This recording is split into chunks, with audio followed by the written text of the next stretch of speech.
bienvenidos al episodio 19 de Vivo Podcast. Ya me enjachó Laura ahí de una vez. Mi co-host, Laura Porras, su servidor Miguel Aikens. Estamos acá para un episodio más, episodio 19.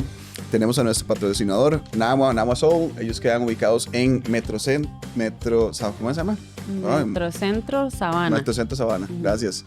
Queda como una cuadra de Sabana, del Parque La Sabana. Y siempre nos traen full cafecito y full chocolates ahí para los invitados. Sin más, hoy tenemos otro invitado de lujo, alguien que admiramos mucho. Y como parte de este podcast, igual que el resto, siempre les pedimos, porfa, de una vez está acá, vaya, suscríbase a nuestras redes sociales como @vivopodcastcr. También dele al botón de suscribirse a YouTube, que nos ayuda muchísimo para monetizar este podcast. Es la única manera de monetizarlo realmente. Y eso es lo que queremos en algún momento para poder seguirles trayendo estos episodios y que sean de mucho valor para ustedes. Sin más, tenemos aquí a nuestro invitado especial, don Esteban de Red Sky. Muchas gracias por la invitación. Un placer estar aquí, un honor estar aquí. Gracias por haberme invitado y a los que me recomendaron. Me recomendaron. Ajá, varias gente quería que estuviera acá. Muchas gracias, de verdad. Sí, súper, mae. Tal vez si nos puedes dar un poco ahí de background tuyo, digamos, currículum ahí, meramente. Ok, bueno, yo soy apasionado del deporte, creo que desde muy pequeño siempre ha sido como lo que me ha gustado. Desde que me acuerdo que acompañaba a mi mamá, tenía creo que 8 años, 7 años, como por ahí, y acompañaba a mi mamá al gimnasio y más bien me regañaban porque no lo dejaban a uno tocar nada. Yo sí. Pero siempre fue como el deporte siempre me gustó mucho. Jugué fútbol pequeñito hasta llegar jugué en Heredia, en Saprissa, en varios equipos. Y después encontré las artes marciales, y las artes marciales fue como un cambio completamente al fútbol, y dejé completamente el fútbol de lado y empecé a hacer artes marciales. Era buenillo, creo que era bueno. Y que empecé a competir, me empezó a ir medio bien. Competí en Costa Rica, después tuve la oportunidad de ir a competir a un mundial, gané el campeonato nacional que se había organizado en aquel momento, y después fui a 2 mundiales,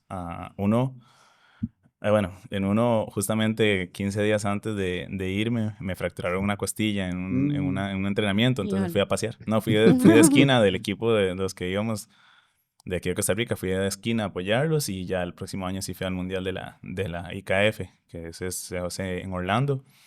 Pude ir y me fue muy bien, quedé segundo lugar. Y después traté como de seguir compitiendo, pero como que se me caían las peleas, o se pactaba una pelea y no llegaba el contrincante, o no llegaban al pesaje y todo eso. Entonces yo como que lo fui dejando de lado, y ahí fue donde empecé con el CrossFit, que cuando lo conocí me enamoré, y hasta la fecha me encanta y lo amo y me apasiona, y solo de eso... Lo tuyo. Sí, puros los cositeros que solo de eso hablamos, todo el comemos. día, exacto, veo todo el día, digamos, me encanta la metodología de entrenamiento, todo eso, y ya, bueno, soy certificado nivel 3 ya en lo que es la parte de CrossFit, y un montón de cursos más de fitness, o de otras disciplinas también, que siempre me gusta como tener conocimiento un poco de todo, no quedarme como con lo que sé y ya, y estarme actualizando constantemente. Entonces eso es lo que ha sido, digamos, mi parte profesional. Abrí Red Sky en el 2013. Y bueno, con unos socios, y después, bueno, el tiempo dejé de tener socios, y ahora estoy solo con mi esposa. Ok, Entonces, buenísimo. Sí, entonces ya eso fue lo que giró en torno hasta que quedé yo con ella. Ah, qué loco, qué loco. En el negocio, sí. Yo me acuerdo en su momento que también había en Red Sky ahí en Pinares, por ¿sí? ese lado, sí, me acuerdo. Estuvimos... Ahí donde estaba un lugar de alitas. Ajá, un lugar muy famoso de alitas. Sí, un lugar muy famoso de alitas. Y me acuerdo de ese, y ya después me di cuenta que estaban ahí también como por Sol Naciente, ¿verdad? Ajá, Eso sí, es donde estamos ahorita actualmente. Hubo un tiempo ahí de transición. Tuvimos al principio una bodega muy grande, un espacio muy grande, muy amplio, y bueno, y por diferentes razones tuvimos que mudarnos. Nos mudamos a ese lugar en Pinares, muy pequeño, y decidimos abrir otro en Escazú. En ese momento tuvimos los dos por un tiempo, pero tuvimos un problema en Escazú con el dueño del local y todo eso que terminó, bueno, fue todo un conflicto ahí, un dolor de cabeza y terminamos cerrando, pensamos en abrir de nuevo, pero decidimos que mejor no y nos quedamos con uno y de ahí de Pinares después nos mudamos un poquito a donde estamos ahorita, un poquito más abajo, más realmente cerca, es como a 2 kilómetros de distancia y nos mudamos ahí y tenemos ya 2019 creo de estar ahí, desde 2019. Okay. Hasta la fecha. Ya tenemos bastante tiempo, gracias a Dios. Sí. Ya son 12 años de estar en esto.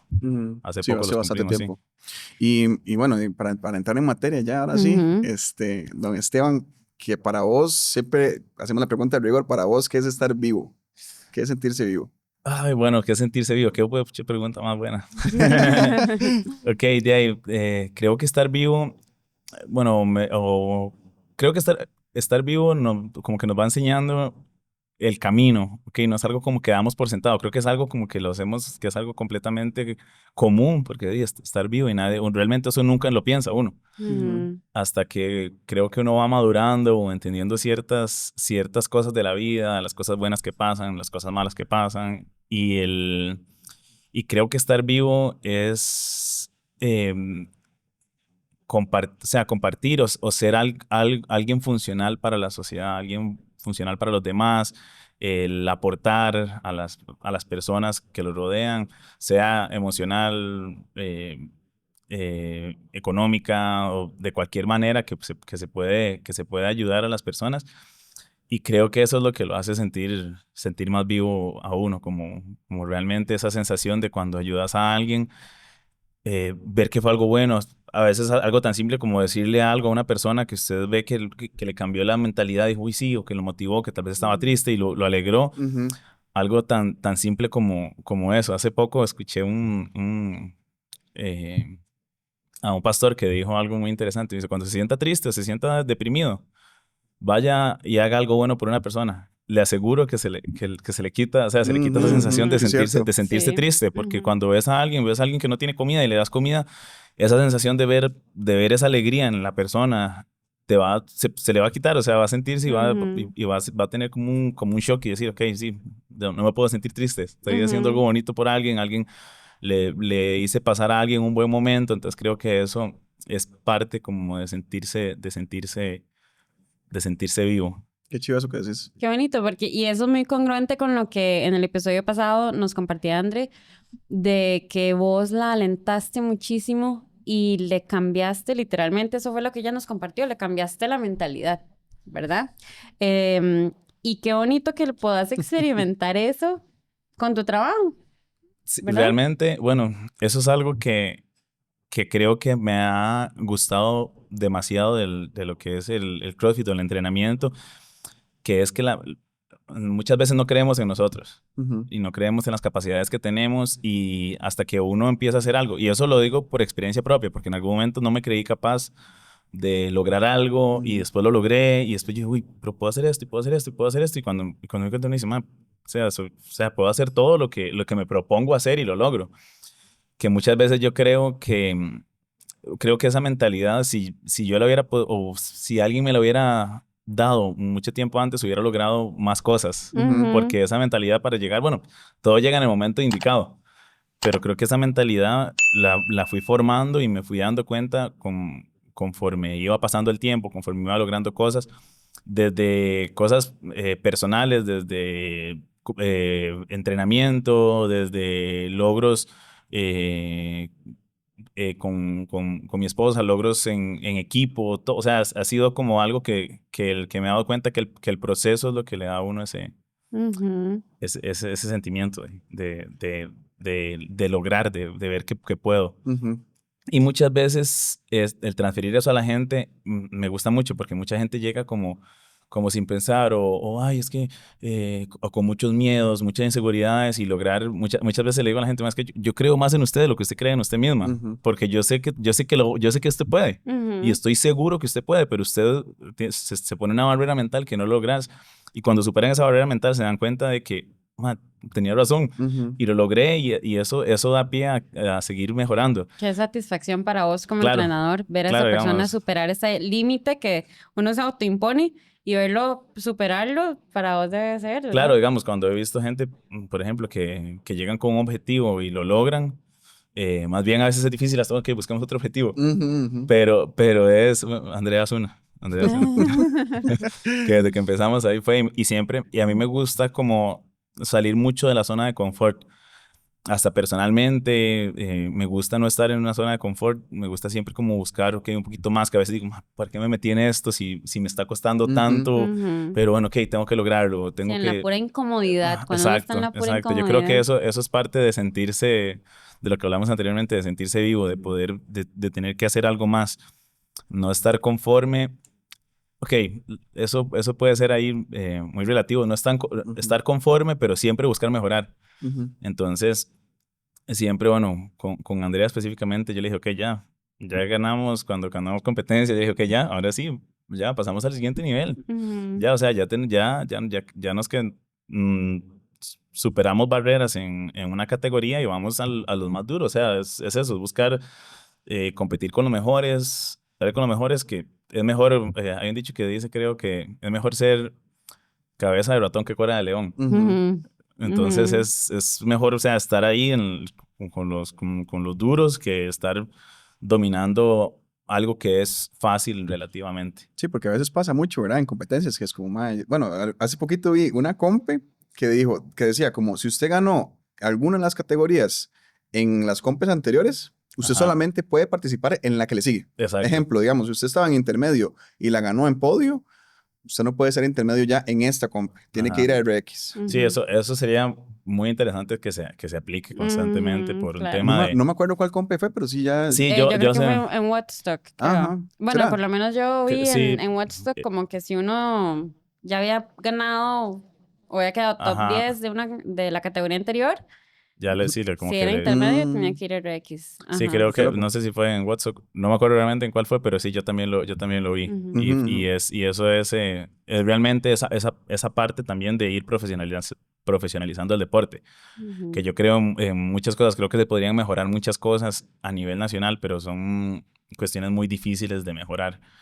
Por ejemplo, para mí debería llegar a un punto donde solo se premie la categoría élite ujú, o individual, porque eso profesionaliza más el deporte. ujú, Realmente claro. en ningún deporte a nivel mundial premian económicamente competencias amateur. Te ujú, dan premios, sí, te dan una medalla, algo que diga que sos ganador de esa categoría, pero económicamente, por eso los deportistas profesionales o se llaman profesionales, porque viven de eso ujú, o reciben algún beneficio económico de eso Ujú, que les ayuda. Entonces sería más beneficioso como potenciar más esas categorías para que la gente quiera ser profesionales, para, y como para los que suba el futbolistas, nivel, digamos, para que suba el de nivel. Costa Rica, digamos, porque y sí, la calidad del movimiento qué también, rajado eso, ¿verdad? ¿verdad? Ajá. Sí, sí. Eso es algo que he pensado siempre y tal vez uno ha caído también en el error de premiar otras categorías porque eso hace que las competencias tengan más gente Ujú, o llamar más la atención para que se inscriba más gente, todo eso. Ujú, Pero yo creo que en algún momento deberíamos de llegar a ese punto donde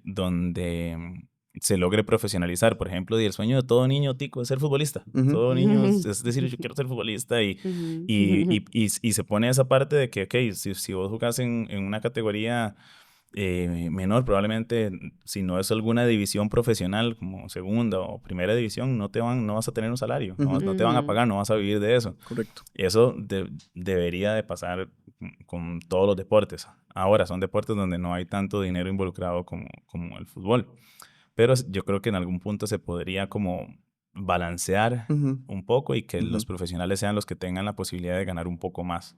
Sí, Ujú. eso sería excelente, ¿verdad? sí. El mercado ahorita tal vez lo pone un poco más difícil, ¿verdad? Con el CrossFit, que, Ajá, ¿verdad? Que ahorita está como un poquito saturado. en un interludio, diría yo, Sí, ahora hay ¿verdad? Ajá, compes a cada rato, ¿verdad? También. sí. Sí, y también está con el tema de Hyrox, ¿verdad? Ujú, Ajá. Que me jala por un lado Hyrox y que ahora que todo Yo el mundo está creo que corriendo. esta parte de Hyrox o lo que le llaman híbrido. carreras híbridas o fitness race, ahí todo ese tipo creo que es un mercado más abierto porque son competencias de menor tiempo. O sea, son competencias Ujú. que vas a durar hora y media, máximo 2 horas, terminas. Si terminas y quieres irte a comer una hamburguesa, te la puedes ir a comer porque al otro día no tienes que ir a competir. Entonces está como ese... Eso es el fin de semana completo. Exacto, como esos tiempos donde lo hace más accesible. También que los rangos de movimiento son logrables para casi cualquier persona, sin importar la edad, sin importar la capacidad.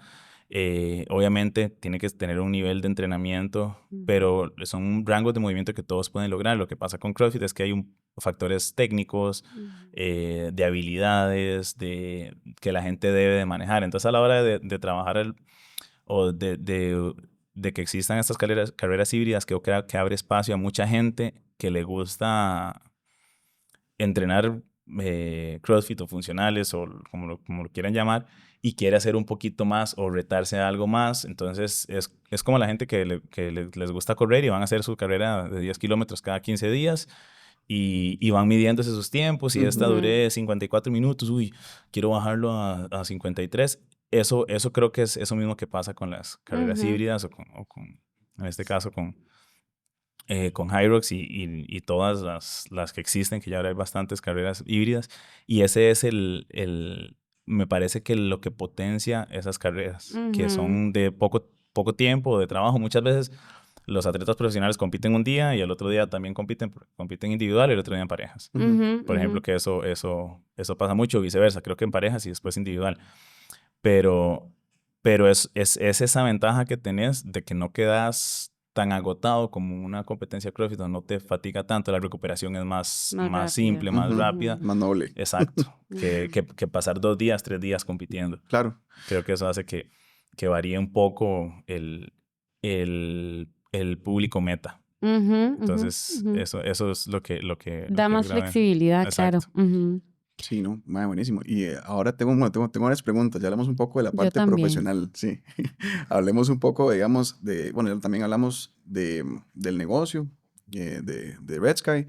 ¿Cómo es tener un negocio con tu esposa, verdad? Porque eso es interesante, me llama la atención.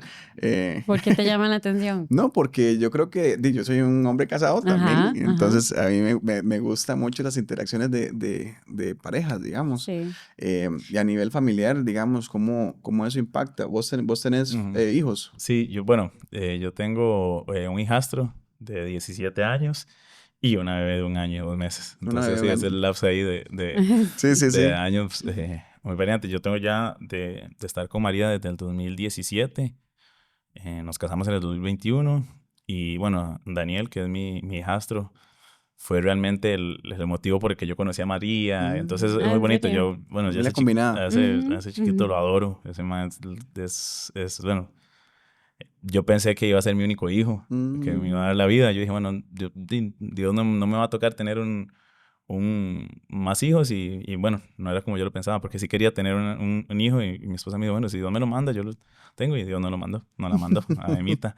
Y con Daniel ha sido una de las personas que más me ha enseñado en la vida, porque él me ha enseñado desde paciencia, a entender muchas cosas, a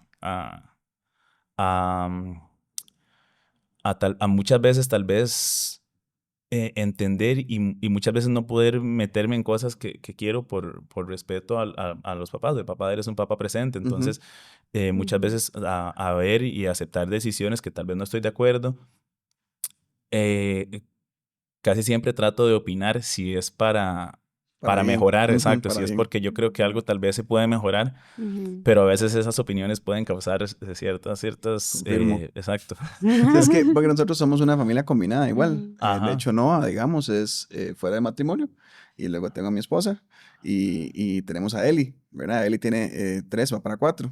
Entonces, mi esposa funciona, o sea, es el rol tuyo, digamos. Entonces, por eso me llama mucho la atención. Claro. Entonces, a veces una opinión de esas puede causar incomodidad y Pau siempre siente toda culpable. Sí. Entonces pueden haber conflictos ahí que hay que saber manejarlos. Entonces, yo creo, bueno, que el que Daniel exista en mi vida ha sido de mucha bendición y mucho aprendizaje para mí, personalmente, como que él me ha enseñado muchas cosas. Y cuando Emma llegó, bueno, ese fue como, no sé, ese ha sido en mi vida y es un giro de 1800 grados completamente.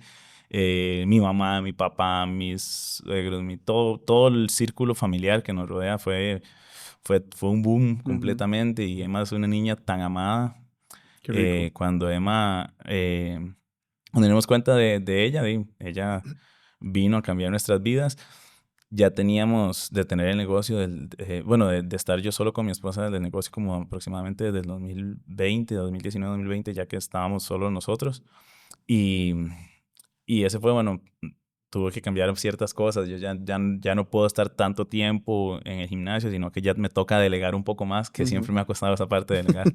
Es algo de los... Aprendizaje. Otro aprendizaje, exacto. Relajarme un poco más porque siempre estaba estresado, o si tal vez salía de vacaciones, pasaba demasiado pendiente, que ya ahora yo he dicho que, bueno, y todo va fluyendo de su manera, como tiene que ser. Pero entonces en esos momentos, cuando ya yo empecé el negocio completamente con mi esposa, ella siempre me dice que es mi negocio, porque como tal vez yo tengo más tiempo de estar, pero yo siempre digo, no, pero ayúdame, o sea, dígame qué opina de tal cosa, qué opina de esto, lo hacemos o no lo hacemos, o ella tiene mejores ideas que yo, o tiene ideas que a mí no me parecen. Entonces siempre dice, pero ¿por qué no te parece? No, es que tal cosa, ay, bueno, entonces por lo general termina dejándome la última decisión a mí. Entonces a veces no me gusta. Porque, Claro, mete mucha presión. exacto, porque ay, ¿y si no está bien? ¿Y si lo arruiné? Y entonces a veces, pero dígame qué opina.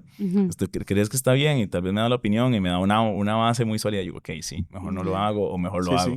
Sí, Entonces claro. eso ha sido como parte del poder tener es el negocio con ella. Claro, Ha digamos, sido... yo siempre le digo a Pau, yo siempre oro por sabiduría por Pau. ¿Por qué? Porque, digamos, es mi compañera de toda la Claro. vida, ¿ya? Y entonces yo siempre le digo, siempre oro por eso. Y Pau es súper sabia, mae. Entonces, digamos, yo cuando Pau me dice algo, yo, uy, mae, nadie me tiene pidiendo sabiduría, ¿ah? No, exacto. Tome su sabiduría. Sí, Ajá. claro, y entonces hay cosas exacto, que me sacan de mi zona de confort.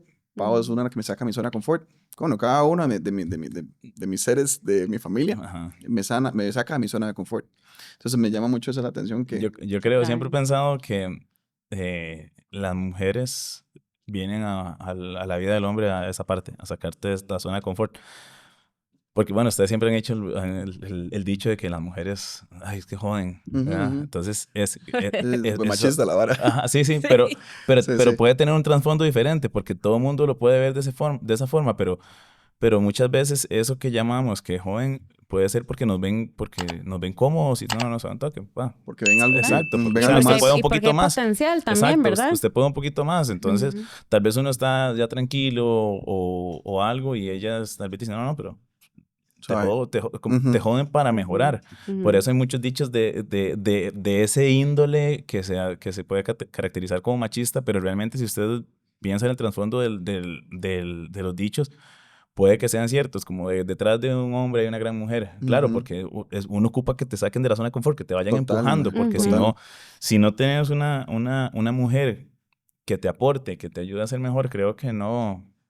Creo que te quedas en un punto donde estás Ujú. cómodo y Ujú. Sí, claro. no mejoras, no buscas Yo mejorar. siempre vacilo a mi novio porque le digo, usted pidió por una novia. Bueno, Dios le dio una que se levanta antes de las 5 de la mañana a correr, que los sábados se olvidó de dormir tarde los sábados, ¿verdad? Los domingos también, Sí, sí, exacto. ¿verdad? Entonces es eso, ¿verdad? Empujarlos no por joder, ¿verdad? Sino porque Pero es... hay que poner en una balanza, digamos, levantarse a las 5 de la mañana, un sábado, un domingo Miguel, para sí se correr. puede y mejora el estilo de Eso es vida. joder, eso es Sí joder, se puede Laura. y mejora el estilo. Anda, güey, pobrecito Juanca, mae. Un abrazo a Juanca. Ya Un salía, el hombre abrazo, salió pero ahí. así de... Mentira, mae. La me va a Bueno, matar, mae. Si pudiera sí. Por patearme, me eso, patea. por Pero eso es que... Podemos editar una parte para decirle algo a Miguel. No, mentira. No, pero sí, volviendo al tema de la paternidad, ¿verdad? Porque yo sé que vos, bueno, yo te he visto en la iglesia, ¿verdad? Ahora te estaba ajá, comentando ajá, que te he visto sí. en la iglesia con tu esposa, con tus hijos, y eh, me dio curiosidad, ¿verdad? Saber cómo o qué te ha enseñado tu relación con Dios acerca de la paternidad, ¿verdad? Ok, yo creo que tal vez creo que la paternidad me ha enseñado o he logrado entender que, que ya lo que realmente importa no es tan importante. Lo que uno pensaba que era importante no es tan importante. Y hay cosas más importantes como formar a una persona. Y creo que eso es como la responsabilidad más grande que uno puede tener. O sea, saber que Sí. tengo que formar una persona Total. para que sea una buena persona y que sea un aporte a la sociedad y no algo negativo o no alguien que no sea funcional para la sociedad. Bueno, en el proceso, bueno, yo creo que ya muchos saben, mi bebé tiene síndrome de Down. Nosotros, cuando nos dimos cuenta de la situación, obviamente fue un caos momentáneo. Fue algo como muy rápido, pero yo me acuerdo que yo iba llegando del trabajo y estaba María en la cama. Bueno, puse un mensaje, ¿a qué hora venís? Y yo ahorita, ya casi llego, ahorita llego. Y llegué y estaba mi cuñada, estaba María, y cuando entré estaba llorando. Y yo le dije, ¿qué pasó? Y me dijo, es que Emma viene con síndrome de Down. Entonces yo hice una pausa, yo dije, me quedé así, di media vuelta y me fui. Y me salí, me fui a sentar como en el patio. Bueno, no es el patio, es como un patio en el condominio. Y me senté a llorar y a que todos los miedos, pero así todos los miedos que podía tener en la vida, ese fue como el miedo más grande que podía tener por un montón de cosas que tal vez uno cuando habla del tema o investiga el tema, todo lo que te sale primero es lo malo, todo lo que puede tener, que puede causar, que puede tener. Y entonces yo llegué y me senté y empecé a hablar con Dios. Y la primera pregunta que le dije, ¿por qué yo? ¿Por qué a mí? ¿Por qué a mí? ¿Qué he hecho? ¿Qué he hecho mal? Yo he tratado de que mi vida es hacer lo mejor por los demás, no ser una persona mala, no hacer daño, no tratar. Entonces yo decía, Dios, pero que yo, o sea, y tal vez ese error que cada uno dice, yo conozco personas más malas y tienen su vida perfecta, entonces ¿por qué a mí? Y en lo que estaba sentado ahí pensando, dije, bueno, ¿y por qué no a mí? Porque yo soy especial. O sea, que tengo yo de especial y de diferente a los demás. Y en eso, bueno, aquí entra Daniel, ese mae, él, entre su locura, porque es un vacilón, llegó y me dijo algo. Y yo estaba sentado ahí y me dijo, voy a llorar ahorita. Somos varios. Yo estoy listo Somos ya. varios, sí. Porque el mae llegó,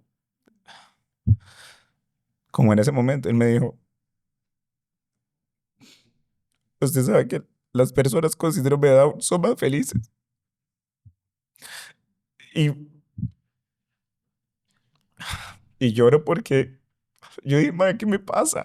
O sea, un muchachito de 16 años me está pegando una cachetada porque mi pensamiento es negativo y estoy pensando en lo peor, cuando él lo que está pensando es que su hermanita va a ser una niña, y me lo dijo con porcentaje, me dijo un 70% más felices que los demás. Entonces cuando le digo eso, yo fui, madre, ¿qué estoy pensando? O sea, ¿qué estoy pensando cuando este madre de 16 años, yo le llevo casi 20 años y el madre me llega a dar esa lección de decirme, madre, son un 70% más felices? Y Emma viene de una buena familia, me dijo él, y yo fui como... Sí, tomé. Exacto, o sea, fue como... Una cachetada. Te cacheteó. Me cacheteó y yo la abracé y nos quedamos abrazados ahí. Después dijo, bueno, vamos para estar con su mamá porque yo sé que ella nos necesita. Y ya entramos y ¿verdad? Yo fue como que mi chip cambió de pensar todo lo que pensé antes. Cuando él me habló fue como ¿verdad? Como que todo se borró lo que había pensado. La respuesta que necesitaba. Exacto, y entré y ya hablé con María. Ella sí estaba un poquito más afectada. Yo creo que las mujeres, como ella es los que cargan al bebé, se sentía un poquito más culpable, se sentía con más temores.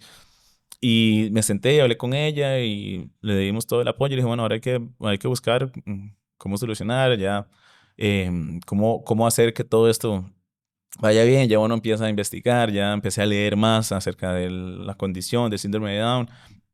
Perdón, ella también, nos empezamos a empapar un poco.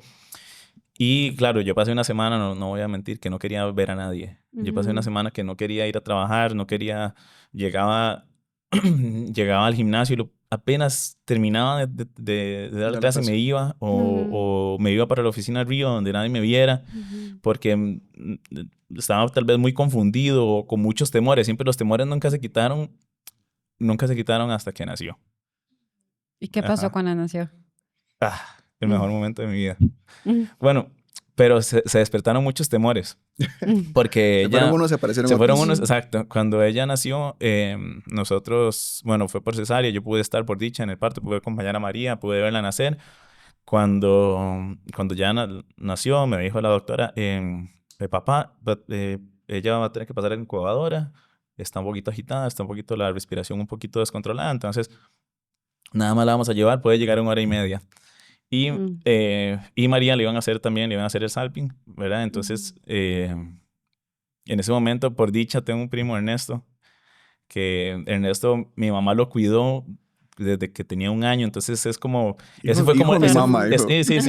Y lo cuidó como durante 3, 4 años, y Ernesto fue como la práctica de bebé que yo tuve, digamos, porque yo tenía como creo que, no sé, 15... No, hombre, es más pequeño. Como de 12 a 15 años, no sé, por ahí un lapso, pero fue el primer pañal que cambié, ¿me entiendes? Muchas cosas, así que entonces siempre Ernesto ha sido como un ejemplo de paternidad o de lo que puede hacer uno como papá o lo que uno puede, o lo que le toca a uno con un bebé en la casa. Entonces él fue como ese ejemplo en mi vida. Y él, bueno, ya estudia medicina y todo, entonces él estaba ahí, él podía en el hospital, como estaba de interno, entonces podía ir y venir, y él estuvo también en el nacimiento. Entonces cuando yo salí, por dicha estaba él, porque fue él como que me calmó, porque yo llegué en un momento donde no estaba ni con María ni con la bebé, fueron como 2 horas y resto. Qué hueco en el corazón. Entonces fueron en ese momento, y justamente es muy gracioso, no sé por qué, como 15 días antes tuve una pesadilla que estaba en el hospital y que nada más ni María ni mi hija estaban. Entonces yo entraba en una desesperación y me acuerdo que yo empezaba a correr por el hospital y no había gente. Y entonces en ese momento como que cuando no podía estar ni con Emma ni con María, sentí como ese vacío que sentí en esa pesadilla. Y yo dije, y entonces Ernesto me dice, tranquilo, yo voy a ir a ver a la bebé. Él sí podía entrar, por ser estudiante de medicina, podía entrar. Y entré y me dice, la bebé está bien. Y María también está en el cuarto de recuperación, ya vamos a comer algo. Y fue como, ok, y ya me fui con él y ya fue por dicha estuvo, si no yo creo que yo me hubiera vuelto loco, ahí hubiera empezado a caminar, no sé. Y ya como a las 2 horas pude entrar a ver a Emma, y fue muy chocante porque cuando yo entré ella estaba con un CPAP, se llama, que es la cálula, y con un burrito y muy tapada y así, entonces fue como doloroso verla así, porque realmente eso, o sea, tal vez es algo de perspectiva de uno sabe que está bien, y el sonido de la máquina, de las pulsaciones y todo eso, y yo entré completamente... nunca había estado en un lugar de esos y entré, claro, entonces es como una sensación, como un miedo, una felicidad de verla, entonces es demasiada combinación de sentimientos, ni siquiera sabía que podía meter las manos para tocarla, entonces yo estaba así, ¿verdad? Parado viéndola así, y llegó la enfermera y me dice, papá, ¿puede aquí para acariciarla y que tenga contacto con ella? Y yo, ok, ya puedo, y la puedo tocar. Entonces ya cuando la toqué era como, era como, exacto, como ya tengo mis manos, Y también me pasó algo muy gracioso, ya les cuento, ¿verdad? Porque eso es la ignorancia de uno. Y cuando estoy ahí, me dice, pasa la enfermera y me dice, papá, ella acaba de hacer caca, entonces para que la cambie. Y primer signo positivo. Exacto, todo bien. Yo hice caca, entonces cámbiala. Y yo no sabía también que las incubadoras se podían abrir así completamente. Entonces, entre los 2 huequitos, yo la cambié. Ay, no. Con una incomodidad y la crema y aquí. Entonces fue muy... De verdad, hasta que llega la enfermera, seguro me vio... Seguro se esperó, seguro dije... Seguro se quedó viéndolo. Ese es otro más de esos. Ese es otro de esos nuevos. y yo sí, y ya cuando estoy terminando me dice, me dice, papá, esto puede levantarse. Hubiera sido todo mucho más fácil. Entonces ya cuando salí, yo ocupaba ir a decirle a María que Emma estaba bien, que a darle esa tranquilidad. Y esa noche, bueno, María se quedaba en el hospital, esa noche me quedé con ella, pero yo quería que María la viera, yo quería que María estuviera con ella. Y yo fui y le dije, bueno, ¿cómo te sentís? No, todavía me siento un poco mareada, todo eso. Y como a las 9 de la noche, eso fue, yo la pude ver como hasta las 2 de la tarde. A María un poquito más tarde, creo como hasta las 4. Y en ese lapso, ya cuando la pasaron al cuarto de recuperación, yo fui, estuve con ella y la venía, iba, a ver a la bebé a ella.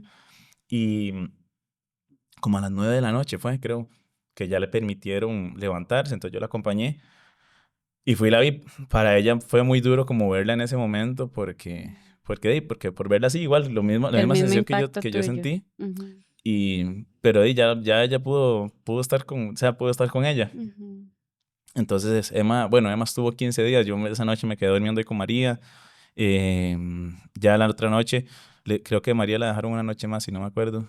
Y ya esa sí me fui a dormir a la casa, porque dormir obviamente en una silla ahí, en la sala de un Claro, lavatorio. sí. y, y ya el otro día ya me fui a dormir a la casa, y ya llegar otro día, ya María le daban la salida. Y Emma estuvo 15 días internada. Entonces, entre todo eso de los exámenes y todo, a ella tiene una cardiopatía, que es una comunicación intraventricular, que bueno, eso todavía está ahí, pero gracias a Dios no ha sido como, el doctor nos ha dicho que no tiene, ¿cómo se llama? Indicación de cirugía. Por ahora, por nosotros tenemos cita, entonces estamos ahí en control con eso. Pero ella, bueno, se ve muy bien y eso es lo que le da esa tranquilidad. Y en ese momento, bueno, la paternidad, yo cuando, ese día que Emma nació, creo que fue el día que Emma nació, Daniel, mi hijastro, se iba de viaje con el papá, por dicha. Creo que fue como nos quedó muy bien porque fueron 15 días donde no pasamos en la casa. Y digamos, y lo de que ella se quedara en el hospital no era parte del plan. Sí, no era parte del Exacto. plan. Entonces, fueron 15 días donde María, definitivamente, las mujeres son demasiado fuertes. O sea, eso es lo que más me di cuenta de lo fuerte que es María. Ella con cesárea y todos los días pasábamos de 10 de la mañana a 10 de la noche en el hospital. Y hasta un momento donde a ella y a mí se nos olvidó y nos pasó algo muy curioso, que bajamos a comer y ella me dijo, uy, qué rico tal cosa. Y se lo compré y se lo comió y me dice, Esteban, yo no puedo comer esto, yo estoy recién operada. Y yo, oh, o sea, ¿qué momento, verdad? Y entonces fue como, santo, que, o sea, yo, María, sí, o sea, toda la situación como que hizo que ella Sí, que se olvidara del dolor. en ella. Exacto. Se olvidara del dolor completamente. Entonces fue donde yo dije, definitivamente las mujeres son el poder, ¿verdad? Y ella estaba ahí, yo iba, venía, solo un papá podía entrar, entonces estaba ella un rato. Se Después turnaban. entraba yo así, y ahí, bueno, hicimos buena amistad con los enfermeros, todos súper profesionales, súper buenos, o sea, que usted dice, es el mejor lugar donde te puede estar. Definitivamente eso lo llegué a entender, entonces cada vez que me iba con el corazón roto, pero entendiendo eso, que es el mejor lugar donde ella podía estar. Y en el proceso lo que yo quería era poderlas ver juntas y me acuerdo que como solo dejaban entrar un papá a la vez, yo me acuerdo que yo dije, bueno, ya es tarde, ya oye, yo me lavé las manos y entré y ya cuando ella pasó de tener el CPAP a tener una nasocánula, ya ahí es más fácil poderla sacar y poderla alzar. Entonces ya eso fue como a los 3 días que ya le cambiaron o el día siguiente, no me acuerdo, pero no fue tan largo. Cuando ya estuvo ya con nasocánula, ya la podía uno alzar. Y ya cuando yo vi a María con ella, fue como ya, o sea, Qué rico, lo que yo quería, como esa sensación de ver Esa paz. exacto, a mi esposa y a mi hija, y María abrazándola, dándole pecho, y fue como algo que yo creo que ningún enfermero me sacó por eso, porque seguro me vio la cara y dijo, no, este man, ¿qué le voy a decir? Sí. Que vea lo que, Sí, exacto, sí, el Lo sí. volvieron a grabar. enamoramiento, exacto, exacto, me volvieron a grabar, no. Y ya yo ingresé y las vi y entré y les pude dar un beso a las dos y ya le dije, mi amor, apúrese porque ya el parqueo. Entonces ya la dejó y nos fuimos y así pasamos durante esos 15 días. Y ya cuando salió del hospital fue lo mejor. Todo lo que me decían no pasó porque todo el mundo me decía, bueno, prepárese para no dormir y todas esas cosas. Sí, Y la más gente bien, es y Emma duerme, es increíble riquísimo. lo que duerme. Sí, ella se acuesta, se duerme a las 7, 8 de la noche Wow. y hasta las 6, 7 de la mañana el otro día. Soñado. Ajá. Soñado. Entonces, realmente al principio más bien teníamos que poner una alarma para poderle dar leche. Sí, cada hora y media o lo Exacto, que sí, sea. cada 2 horas. Entonces había que estar ahí en ese, más bien con las alarmas porque nos quedábamos dormidos. Entonces más bien fue como todo lo que nos dijeron no pasó. Entonces fue como yo envidiosos, no mentira. Sí, sí, Pero sí. todos Y la gente todos para querían que no vibra, durmiera, mae. todos querían que no durmiera y tomen. Y sí ¿Hay puedo algo, dormir. ¿Hay algo más que haya pasado que te dijeron que iba a pasar y no ha pasado? A ver, O que vos mismo te hayas dicho así como, ma, esto de fijo va a pasar y... bueno, muchas cosas que eso todos los días me pasa. Cuando nosotros supimos, bueno, todo de la condición, ya yo la limité mucho en mi mente.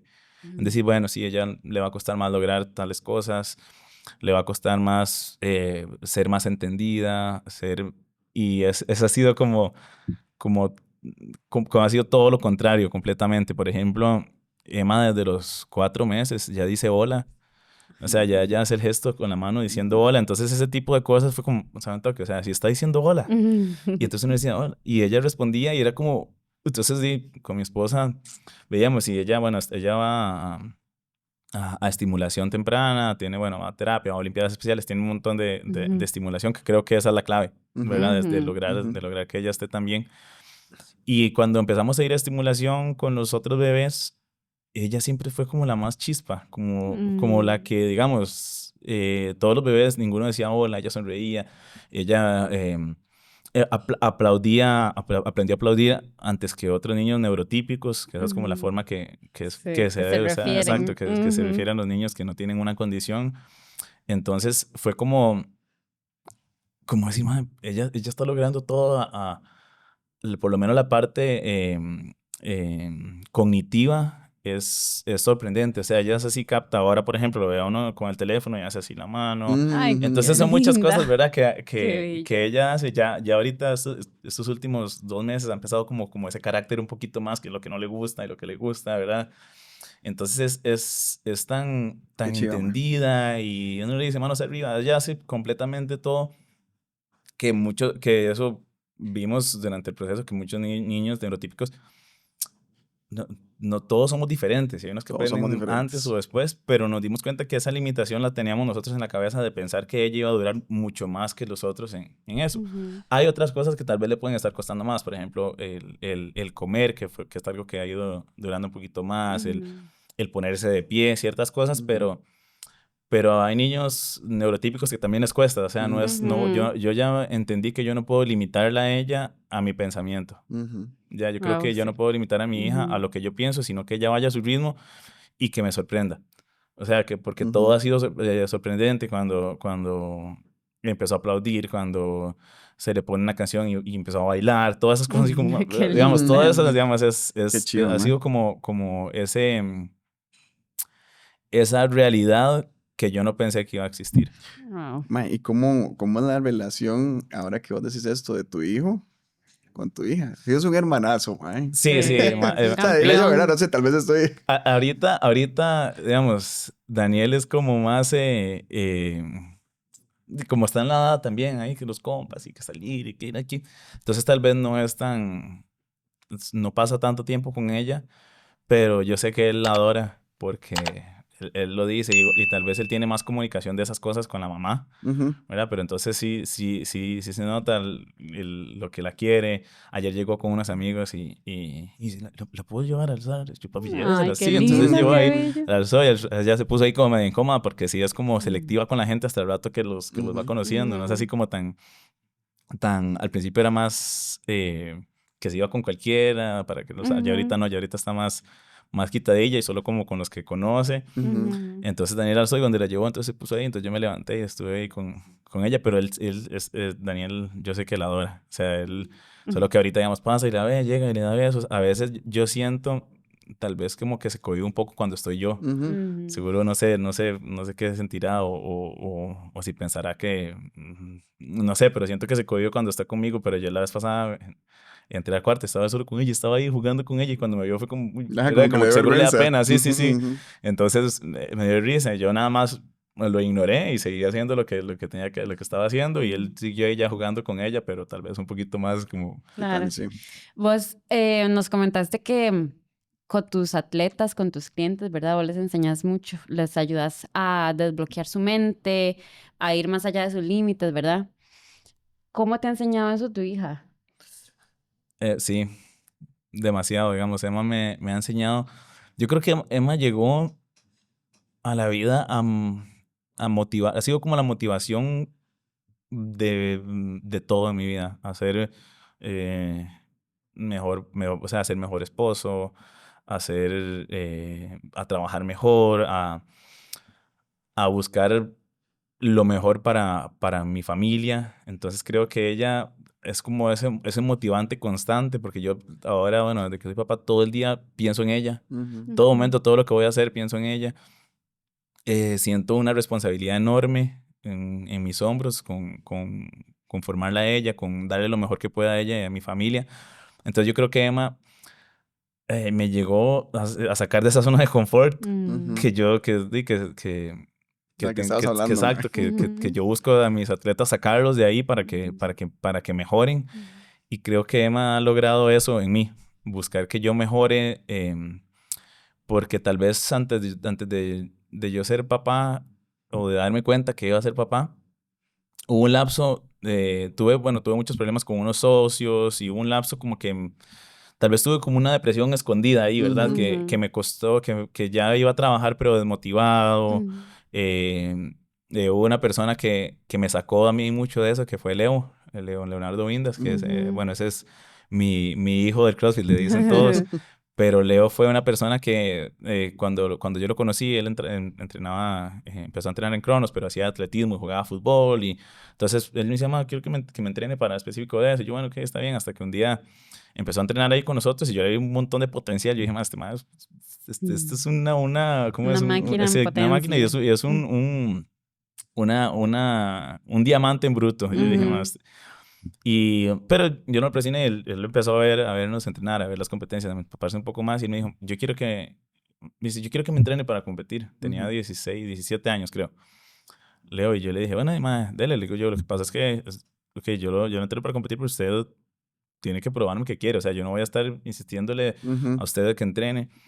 Y Leo, ayer hablaba con un amigo y me dice, madre, usted ha formado una persona y un atleta increíble. Wow. Entonces, Ujú. cuando Leo fue como esa persona que me motivó, cuando ya otra vez empecé a llevar atletas a competir, fue con él. Yo dejé como un tiempo de lado esa parte de las competencias y todo eso, porque seguro a raíz de los mismos problemas con los exocios y todo, como que me quise alejar un poco del ámbito. Y con Leo otra vez empecé desde que compitió en teams y después empezó a competir individual y empezó a mejorar un montón. Y en el año 2023 que pudimos ir al Mundial de la International Functional Fitness, ese fue como mi año. Ese fue como el año de mi satisfacción a fin de año. Fuimos allá, fue en Noruega. El año antes habíamos ido a México y yo estaba seguro de que un mes antes que Leo iba a tener demasiado potencial de pegar podio en México. Y 15 días antes se enfermó del estómago y fue algo terrible y fue a competir y aún así hizo un muy buen papel, quedó de cuarto lugar, como a un punto del tercer lugar. Entonces fue como un poco, ay, como ese, ay, qué tan cerca, si no se hubiera enfermado. Exacto, entonces fue ahí, pero también son partes de los procesos que uno como entrenador y él como atleta tuvo que aprender. Claro. Y en el 2023, cuando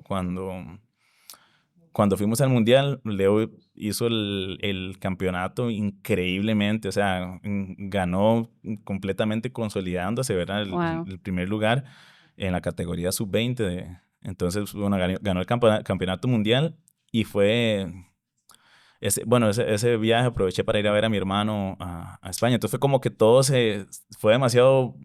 Un genio. Exacto, fue todo, pues, tenía varios, como 2 años de no ver a mi hermano y pudimos irlo a visitar. Fuimos a Noruega, Leo ganó el campeonato mundial. Fue como un check para mí como entrenador, como tener a alguien a un nivel así. cuando volvimos a la semana siguiente, fue que me di cuenta que iba a ser papá. Entonces fue como Wow. un rush desde que yo dije, "Man, cerré el año, o Sí. sea, cerré el año así, Sí, de la durísimo. mejor forma, ¿verdad? Entonces, cuando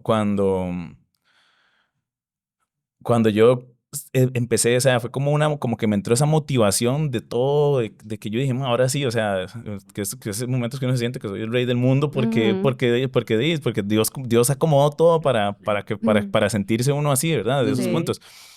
Y ahí, digamos, uno se da cuenta que en el camino, después, ok, bueno, cuando nos dimos cuenta de la condición de Emma, fue como, uy, como que no todo es Ujú. tan bonito, y ya después otra vez, y ya nos dimos cuenta que viéndola a ella todos los días es como lo que necesito. Yo llego a la casa tal vez estresado por ciertas cosas, y apenas la veo a ella es como que todo se me olvida, como que ya, o sea, yo la agarro el brazo y le digo, o sea, es como una medicina al corazón, no Qué Ay, sé. qué chiva, mae. belleza. Entonces ella es como, yo creo que es lo mejor que me ha pasado en la vida y es ese motivante a ser mejor. Como usted dijo, Laura, es, es la que me saca de mi zona de confort para ser mejor en todos los ámbitos. Que, o sea, lo que Esteban es para muchas personas, tu hija llegó a serlo para vos. Exacto, exactamente. Ujú, qué Sí, bonito. Mae, qué chiva. Perdón, Lau, que Tranqui, te atraes ahí el churuco. tranqui. Cambiamos de Sí, rol, sí, ya, ahora sos fue yo. vos. Sí. No, no, mae, qué chiva eso, porque vos dijiste varias cosas que me resuenan mucho. Una fue salirse de la zona de confort, que vos se sacaron de la zona de confort. La parte de paternar, que ha sido la cosa más difícil que has hecho. Bueno, digamos que es una de las cosas que te sacaron, ¿verdad? Ajá. Y la vez pasada, justamente, Noah me estaba preguntando, me dice, papá, ¿qué es lo más difícil que has hecho? Yo creo Wow. que Noah se imaginaba como, Como un digamos, reto como, físico, ajá, ¿verdad? una mala física, ¿verdad? Como una mejenga así, súper retadora. Ajá, Sí, sí. y ven acá un toque para que usted les cuente a las personas qué fue lo que yo le dije a usted que es lo más difícil para mí. Es que tengo la bendición de tener a mi hijo aquí. Entonces, Qué privilegio. ¿qué le dije yo? Mi papá lo que me contó fue que lo más difícil fue tener hijos Y paternar, y paternar. sí, ser un buen papá. Es difícil, ¿verdad? Excelente, Gracias, mi ¿no? amor. Y bueno, qué interesante porque parte de eso, tal vez tal vez como que también Dios de la forma que actuó, cuando me dio tanto como en ese momento, por lo menos emocionalmente, de ver que Leo fue campeón allá, que iba a ser papá, cuando nos dimos cuenta de la condición de Emma, eso nos acercó un montón a Dios.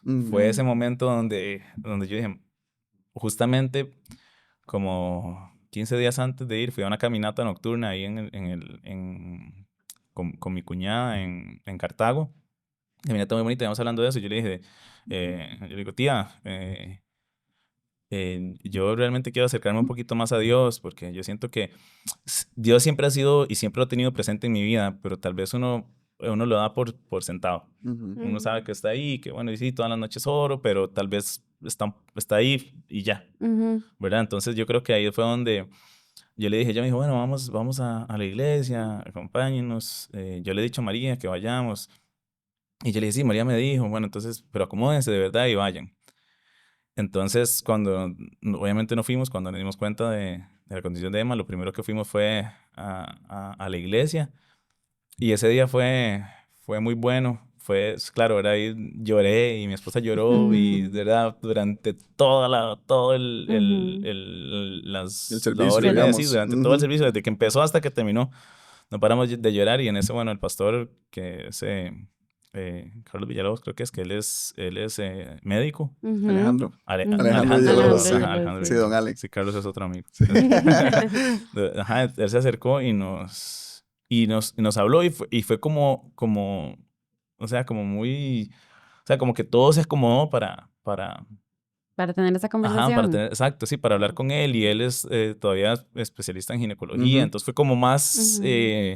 enfocado en la situación que estábamos pasando, y él llegó y nos habló y nos dijo que tuviéramos paz y que pusiéramos todo en manos de Dios, y ahí es donde realmente muchas veces la gente le dice, o uno escucha la frase de que esa paz que solo Dios puede dar, Ujú. porque uno siempre la escucha y uno dice, bueno, sí, pero esa paz, esa tranquilidad, no, es diferente. Ujú. Hasta en el momento donde uno realmente la necesita y uno se da Se da cuenta de que cuenta. realmente lo necesita, como lo que llegó en ese momento, y pasó un lapso donde, a pesar de que fuimos a la iglesia y todo, yo estaba muy, muy, muy preocupado por María, sin saber que ella estaba muy, muy, muy preocupada por mí, ¿verdad? Entonces digamos, llegamos a la casa y había como un distanciamiento ahí entre ella y yo, y un día estábamos, creo que almorzando, desayunando, no me acuerdo, y nada más le dije, bueno, ¿cómo estás? O sea, hablemos, porque como casi no nos comunicábamos, como que hubo un tiempo ahí de... Estaban los dos gestionando Exacto, sí, de ahí pasando separados. ese luto o no sé. Y yo le dije, bueno, ¿cómo te sentís? Y me dice, no, yo estoy bien, yo estoy tranquila. ¿Y vos? Sí, yo también, pero yo estoy preocupado por vos. Me dice, pero es que yo estoy preocupado por usted. Y yo, pues, entonces, o sea, vos estás preocupado por mí, yo estoy preocupado por vos y vos Pero estás bien y yo hablemos. estoy bien. Preocupémonos juntos. Exacto, entonces ya yo dije, o sea, no nos preocupemos ya, o sea, nada más ocupémonos y ya, o sea, y hagamos que esta paternidad o este embarazo sea lo más bonito. Y desde ese día que hablamos, fue el embarazo más, bueno, es el único que ha pasado. Pero fue algo demasiado bonito. Ya cuando le comunicamos, ya cuando yo hablé con mi mamá, cuando hablé con mi hermano, ya cuando hablé con las personas más cercanas, que les contamos primero, siempre, no voy a mentir, siempre hubo como ese miedo a que la gente supiera, no sé por qué, realmente, no sé por qué. Y ahora no me importa decirlo, más bien como que presumo de que mi hija tiene síndrome de Down. Claro. ¿Entiendes? Claro. Chiva, ma. Fue como ese lapso, como no sé por qué existía como algún temor de que la gente supiera, porque uno no quiere que nadie te llegue a consolar también, porque yo no quiero que nadie, porque la Te da con gente... lástima también. Exacto, Que te a ven mí no como me una gusta, víctima ajá, también. a mí no me gusta dar lástima. Un amigo que me topé en Hungría, que tenía muchos años de no ver, me dijo, ma, ¿usted qué piensa de la gente que piensa que pobrecito porque tiene una hija? Y yo le dije, ma, yo los entiendo porque tal vez al principio yo lo pensé, pero me doy cuenta que tal vez lo equivocados que están ya cuando uno está en la posición. Entonces, yo creo que parte de eso fue que yo no quería que mucha gente supiera porque yo no quiero no quiero ser una persona porque sienta lástima, ay, pobrecito Esteban, va a tener una hija con síndrome de Down. No, no, no, no. Gracias a Dios voy a tener una niña con síndrome de Down porque eso me ha llenado el corazón de la mejor forma que ha podido ser. Hubiera o no hubiera tenido la condición. Hace un tiempo, hace como 3 meses, hablando con mi esposa, y le dijo, si usted le hubieran dicho que puede escoger que su hija tenga síndrome de Down o que no tenga síndrome de Down, ¿usted qué hubiera Wow, dicho? qué pregunta, ¿verdad? ¿Verdad? Y entonces ella se quedó así y me dijo, ya no sé. Y yo le dije, yo tampoco, o sea, porque si a mí, en el momento, si usted me hubiera dicho eso, en el momento que estaba La pasando ese respuesta miedo, yo le probablemente digo, hubiera no, hecho que no otra. tenga. Sí. Pero en este momento yo más bien le digo a María, yo creo que yo la amo tanto así como es, que yo le hubiera pedido así, porque Ay, ya no, qué conozco algo belleza. que no conocía. Ujú. Y me doy cuenta que que es una comunidad completamente enorme, las personas o las familias que tienen miembros con síndrome de Down, que es tan bonito como ver como uno se superan, como todos los que estamos realmente involucrados buscamos presionar para que ellos puedan desarrollarse de la mejor forma. Tuve también una situación con un ex socio que, bueno, que tal vez yo fui el que fallé en el momento que nos separamos y terminamos medios enojados. Cuando me di cuenta que Emma tenía síndrome de Down, me di cuenta que nos habíamos distanciado mucho y me di cuenta que él tenía un niño, un bebé con síndrome de Down también, y fue bonito porque y realmente María fue la que se comunicó con la esposa de él y le contó y todo. Y volvimos a ser amigos otra vez por medio Los de ellos y me unió. dio chance como de poder en algún momento poderme disculpar con él porque tal vez yo no hice nada malo, pero tampoco evité hacer algo malo. Ok. ¿Me entiendes? No puse un límite y dejé que las cosas pasaran sin yo ser como la persona que tomó las decisiones en ese momento. Yo nada más dejé que pasaran. Entonces también cometí un error y yo pude pedirle disculpas a él y eso me liberó una carga enorme que yo tenía desde el Claro. momento que pasó, que eso siempre lo sentía y Imagínate. siempre lo pensaba y pude otra vez hablar con él y tener una relación buena y bonita con ellos, que la tenemos. Entonces fue como hasta para eso sirvió, o sea, hasta para eso sirvió para quitarme esa carga encima, Claro. el saber la condición de ella. Y de ahí, cuando yo le hice esta pregunta a María, yo le dije, no, yo la amo así como es, y si es así, o sea, si yo supiera lo que es así la quiero y así la la hubiera pedido. tendrías una y Y así otra vez. probablemente así la hubiera pedido si no. Qué chido. increíble como una curva de la vida, ¿verdad? Ujú. Vos estabas aquí, ¿verdad? Vas a ser papá, una curva de la vida te baja y cuando llega Emma a tu vida es el Ujú. mejor momento que has vivido, Es lo ¿verdad? mejor, sí. Yo Claro, siento mae. que es lo mejor que me ha pasado en la vida. Qué Mae, belleza. di no, Esteban, para cerrar, mae, con toda esta historia tan chiva, Que mae. me encantaría que fuera como un podcast de claro. 4 horas para seguir escuchando porque es súper inspirador. Mae, ¿qué querés que la gente se lleve de esta conversa? Y para darle un cierre. Yo creo que lo que quiero que tal vez la gente se lleve es que no todo, o muchas veces pensamos mucho más de las cosas, de lo malo que puede ser cuando realmente no son tan malas. Siempre creo que el 95% de las cosas que pensamos que van a pasar negativas no pasan. Ujú. Sí. Y también que aprendan a valorar. Hace poco escuché esta frase y esta se la he comunicado a mucha gente porque realmente me llenó demasiado, que es que lo común, que lo común no se vuelva valioso y que lo valioso no se vuelva común. Wow. Porque realmente muchas veces lo valioso como es levantarme, estar con mi esposa, estar con mis hijos, verlos, tener un plato de comida en la casa, tener una cama donde dormir, eso se vuelve común porque todos los días lo hago y está ahí, está por sentado y sé que mi hija está en la casa, sé que está con mis papás o con mi esposa, depende de con quién esté, y ya eso uno lo da por sentado y uno se preocupa por todo lo que la sociedad te vende, porque quiero tener esto, por lo material, que eso es lo que creemos muchas veces que es valioso, porque todo el mundo viaja y tal vez yo en este momento no puedo viajar. Entonces uno piensa que eso es realmente lo valioso cuando Empieza a eso es lo comparar. común. Y Y uno se preocupa, uno pone en perspectiva y valora más lo común que lo que realmente es valioso, que tal vez es nuestra salud, estar con mi familia. Entonces creo que eso es como lo que me gustaría que la gente se lleve, que valoren, que aprendan a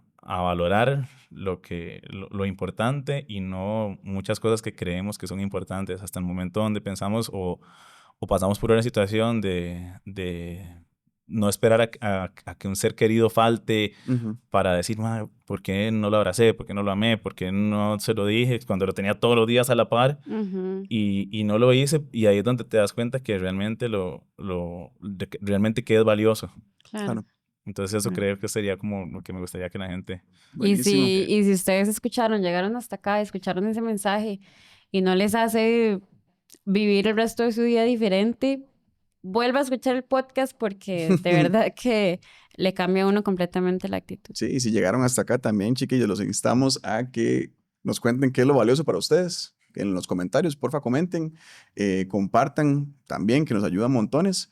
Y no, Esteban, de verdad, muchas gracias por el espacio. No, ustedes, un honor estar aquí, de verdad que muchas Honor es gracias por el nuestro. espacio a ustedes. Muchas gracias por compartir esa historia tan preciosa. Muchas gracias por de verdad. dejarme compartirla con la Y gente. sin más, nos despedimos. Porfa, síganos en redes sociales como @vivopodcastcr, en todas nuestras plataformas y suscribirse a YouTube. Estamos para servirles y recuerden que disfruten de su cuerpo. Estamos vivos, tenemos esos espacios para poder agradecer y ver las cosas valiosas que tenemos en lo común también. Muchas gracias. Gracias, nos vemos.